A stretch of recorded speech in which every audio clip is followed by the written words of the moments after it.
آج کل ہر طرف سینٹ کے الیکشنز کی بات ہو رہی ہے، تو آج ہم جانیں گے کہ آخر سینٹ کے الیکشنز کس طریقے سے منعقد ہوتے ہیں۔ بیسیکلی دیکھا جائے تو پاکستان کے اندر 3 قانون ساز ادارے ہیں جو پاکستان بھر کے اندر کسی بھی قسم کا قانون بنا سکتے ہیں۔ اس کے اندر دیکھا جائے تو سب سے پہلے پریزیڈنٹ آف پاکستان جو کہ اپنے آرڈیننس کے ذریعے ملک بھر کے اندر کوئی بھی قانون بناتے ہیں۔ یہ ہو سکتا ہے قانون ایک محدود مدت کے لیے ہو، لیکن بہرحال یہ طاقت موجود ہے۔ اسی کے ساتھ ساتھ نیشنل اسمبلی آف پاکستان کے پاس بھی کوئی بھی قانون بنانے کی پاور موجود ہے، اور بیسیکلی یہی سب سے زیادہ قانون بناتی بھی ہے جو کہ اپنے میجورٹی ووٹ کی مدد سے کوئی بھی قانون پاس کر سکتی ہے۔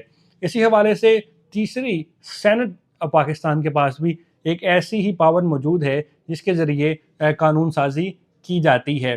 سینٹ آف پاکستان کو اگر ہم دیکھتے ہیں تو یہ 96 ممبرز کے اوپر مشتمل ہے اور اس کی مدت 6 سال ہوتی ہے۔ تاہم جب بھی آپ دیکھیں گے سینٹ آف پاکستان کے الیکشن 3 سال بعد منعقد کروائے جاتے ہیں۔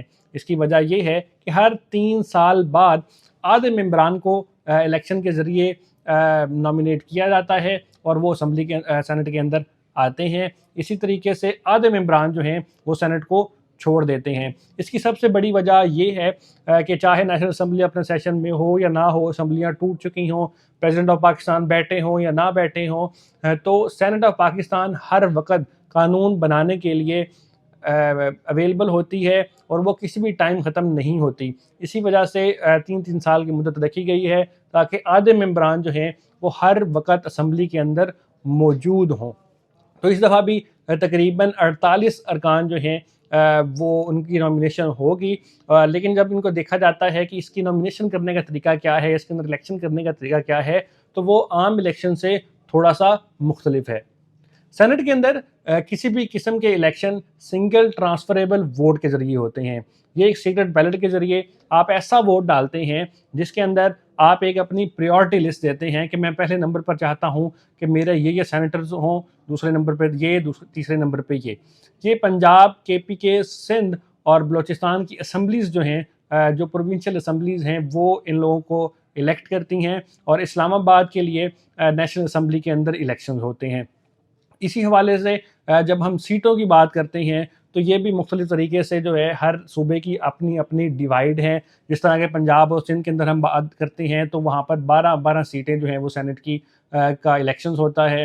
اسی طریقے سے جب ہم KPK اور بلوچستان کی بات کرتے ہیں تو وہاں 11 سیٹیں ہیں، اور اسی طریقے سے اسلام آباد کی صرف اور صرف 2 سیٹیں ہیں۔ تو ان کے اپنی اپنی پروونشنل اسمبلیز کے اندر الیکشن ہوتے ہیں اور پھر یہ سینیٹر منتخب ہوتے ہیں۔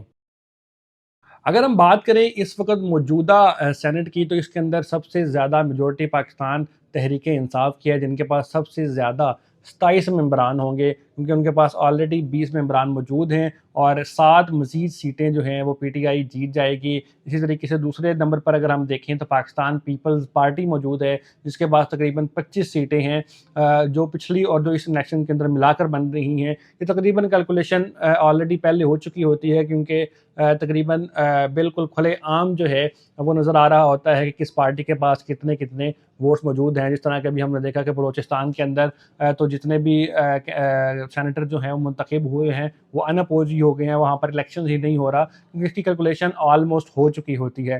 اس طریقے سے تیسرے نمبر پر ہم دیکھیں تو پاکستان مسلم لیگ نون ہے، جس کے پاس تقریباً 20 سینیٹر ہیں۔